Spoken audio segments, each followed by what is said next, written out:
Hola, ¿qué tal? Bueno, quería preguntarte si alguna vez has sentido que nada de lo que haces es suficientemente bueno.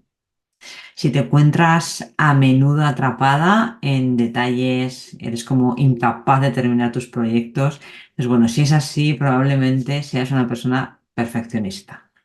Pero bueno, no te preocupes porque hoy vamos a descubrir cómo dejar de ser tu peor crítico o tu peor crítica. Así que, bueno, si no estás suscrita todavía al canal, yo te animo a que te suscribas y empezamos. Entonces, bueno, yo sé perfectamente cómo te sientes porque, bueno, ser perfeccionista crea muchísima ansiedad, crea rigidez interna y seguramente estés dejando de hacer cosas que te gustan, ¿no? Y que sabes que podrías divertirte mucho más de lo que lo estás haciendo actualmente, ¿a que sí? Bueno, no pasa nada. Este vídeo está hecho precisamente para que no te fustigues y para que puedas aterrizar todo esto que te ocurre y cómo puedes remediarlo. Así que nada, primero vamos a hablar de cómo detectar de forma súper objetiva si eres una persona perfeccionista. El perfeccionismo no es solo querer hacer las cosas bien, sino que se trata también de, bueno, de un deseo constante, ¿no? e inalcanzable de perfección que también puede paralizarte, ¿de acuerdo? Entonces, si te sientes identificado con alguna de estas afirmaciones, podrías ser perfeccionista, ¿no? Si nunca estás satisfecho con tu trabajo, sin importar cuánto te esfuerzas. Si te cuesta delegar tareas porque crees que nadie puede hacerlas tan bien como tú. Si te sientes ansioso, ¿no? O estás estresada cuando las cosas no salen exactamente como, bueno, como planeas, ¿no? O si sueles tener conflictos con las personas. Digamos que son las banderas rojas, ¿no? Porque sí que es verdad que las relaciones interpersonales, bueno, se ven súper, súper afectadas. Te ves afectado tú de forma interna, pero también en las relaciones, como digo, con la familia, con los amigos o incluso en el trabajo. Entonces, ahora vamos a ver algunos síntomas del perfeccionismo y los podemos dividir en dos grandes categorías, ¿vale? La sintomatología interna y, por otro lado, cómo afecta a tu trabajo y a tus relaciones, ¿sí? Entonces, de forma interna, tienes como una autoexigencia extrema. Los perfeccionistas, bueno, al final os imponéis estándares imposibles.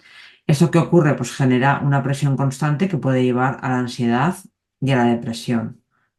También a otro tipo de irregularidades y otro tipo de trastornos, ¿vale? Tengo otros vídeos donde lo explico. Miedo al fracaso, otra de las formas de manifestación, ¿no? El miedo a no cumplir con altos estándares establecidos puede ser como muy paralizante, ¿de acuerdo? Entonces, también te impide, ¿no? Incluso poder comenzar nuevas tareas. Y luego hay como una duda constante, ¿sí? La inseguridad sobre, bueno, la calidad del trabajo que tú estás haciendo, ¿no? Te lleva a revisarlo constantemente, una y otra vez y bueno, al final lo das por finalizado, pero aunque lo des por finalizado el trabajo, no acabas nunca de sentirte completamente satisfecho. Y luego en un segundo plano, lo que decía, ¿no? También afecta a, bueno, al trabajo y a las relaciones, ¿no? Lo que se hace es procrastinar, ¿sí? Los perfeccionistas, bueno, es curioso, ¿no? Pero podéis caer en esta acción o en esta inacción, ¿no? Ya que, bueno, al final el temor a querer hacerlo perfecto os lleva a dejarlo para otro día. Es decir, imaginad que yo estoy grabando este vídeo y yo no me veo hoy bien, ¿no? Y digo, bueno, pues lo voy a ir dejando, mañana lo haré y mañana lo haré y al final se van posponiendo, ¿vale?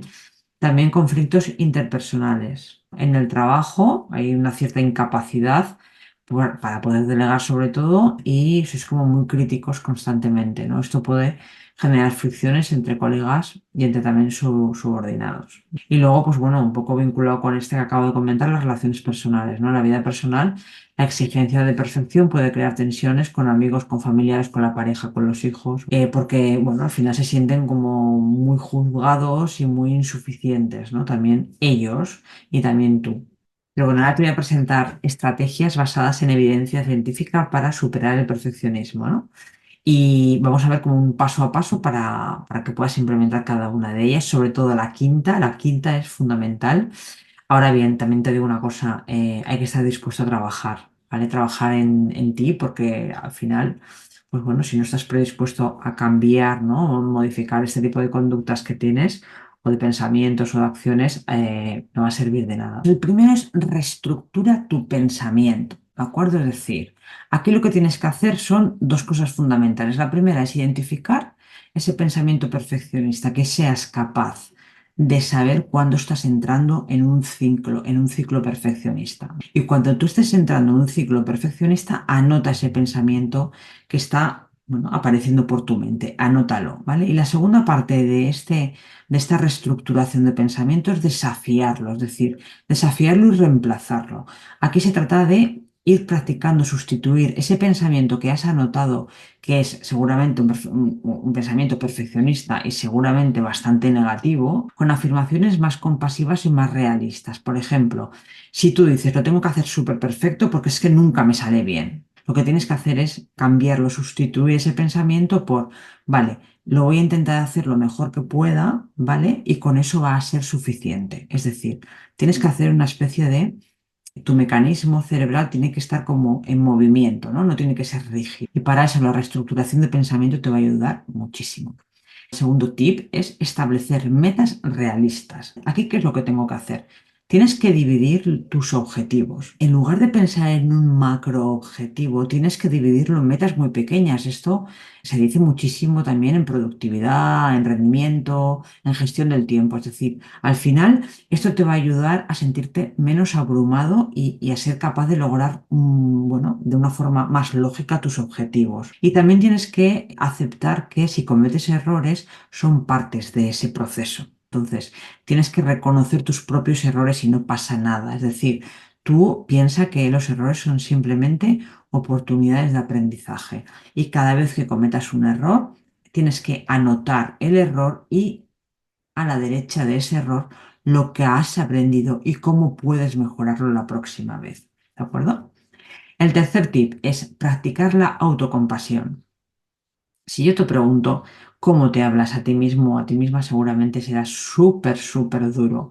Entonces tienes que ser amable, tienes que ser compasivo. Habla contigo misma o contigo mismo como lo harías con un buen amigo. Es decir, si tú cometes un error, en vez de fustigarte y tener un diálogo interno como demasiado radical y castigarte, te tienes que preguntar, ¿qué le diría yo a mi mejor amigo en esta situación? Y a partir de ahí empieza a realizar ejercicios autocompasivos, es decir, tienes que incluir frases que te liberen de ese sufrimiento, ¿no? De esa rigidez. Tienes que empezar a introducir dentro de tu diálogo interno frases como es normal que cometer errores, estoy libre de sufrir hasta este extremo, no me puedo exigir tanto, tengo que empezar a aceptarme tal cual soy a pesar de que me gusta hacer las cosas bien, etcétera, etcétera. Es decir, tienes que tener un trato súper amable contigo, ¿de acuerdo? Luego, el cuarto tip que te traigo es que desarrolles una mentalidad de crecimiento, es decir, tenemos que cambiar el enfoque. En lugar de centrarte en el resultado, tienes que centrarte en el proceso, de cómo vas haciendo las cosas, de ir disfrutando, de intentar entrar en lo que llamamos los psicólogos un estado de flow y también anteriormente te lo he comentado, en el proceso de aprendizaje. Tienes que celebrar tus esfuerzos, tus progresos, ¿sí? Y no solamente los logros finales, sino que cada vez que avances en un microobjetivo, en una micrometa, tienes que premiarte, ¿no? Con algo que te guste. No tienen que ser grandes premios, tampoco pueden serlo, ¿no? Pero tienes que ir premiándote en el proceso. Es como ir cogiendo bolitas de energía, ¿no? Como si estuvieras en un videojuego. Eso es súper importante. Y dentro de este paso también aprende de tus errores, reflexiona sobre ellos, utilízalos para mejorar. Y voy con el quinto tip. Y antes de dártelo, lo que te animo es que te suscribas a mi canal para no perderte ninguno de mis vídeos. Entonces, el último tip que te traigo es que utilices registros, que utilices un diario para poder ayudarte a modificar ese pensamiento, a obtener esas metas de las que hemos estado comentando, ser como mucho más flexible cognitivamente. Entonces, cada vez que tengas ese pensamiento perfeccionista o te sorprendas con una conducta como muy radical, muy exigente, tienes que completar una especie de diario donde tienes que poner la fecha, la hora, la situación, qué pensamiento perfeccionista te ha pasado por la mente, qué conducta perfeccionista has hecho o tenías previsto hacer, el estado de ánimo que te está produciendo todo ese ciclo, es decir, te genera ansiedad, te genera frustración, apúntalo. Y luego también qué consecuencias puede tener a corto plazo y a largo plazo si vas a seguir con esa acción perfeccionista. ¿De acuerdo? Súper, súper importante. Bueno, y como te he dicho antes, hay que trabajar en uno mismo para poder tener bienestar psicológico y un equilibrio emocional, pues saludable, ¿sí? Entonces, por muchos vídeos que veas, por muchos libros que puedas leer, si no te pones a ello, no vas a avanzar nunca. Así que recuerda, el perfeccionismo no es algo además que se supere de la noche a la mañana y también es muy importante reconocer si debes acudir a un profesional de la psicología para aprender a manejarlo, poder vivir una vida mucho más equilibrada, mucho más feliz, tanto interiormente como en tu vida profesional, como con quienes te rodean, porque si, bueno, si haces un pequeño análisis te darás cuenta de todo lo negativo, de todo ese impacto negativo que tiene el perfeccionismo y la autoexigencia en tu vida y en tus relaciones. Así que nada, si te ha gustado este vídeo, no te olvides de darle un like y de suscribirte para que todo el contenido que yo vaya creando de diferentes enfoques psicológicos, de neuropsicología y de muchísimos temas interesantes para la salud mental y el bienestar, no te los pierdas. Nos vemos en el siguiente vídeo. Chao.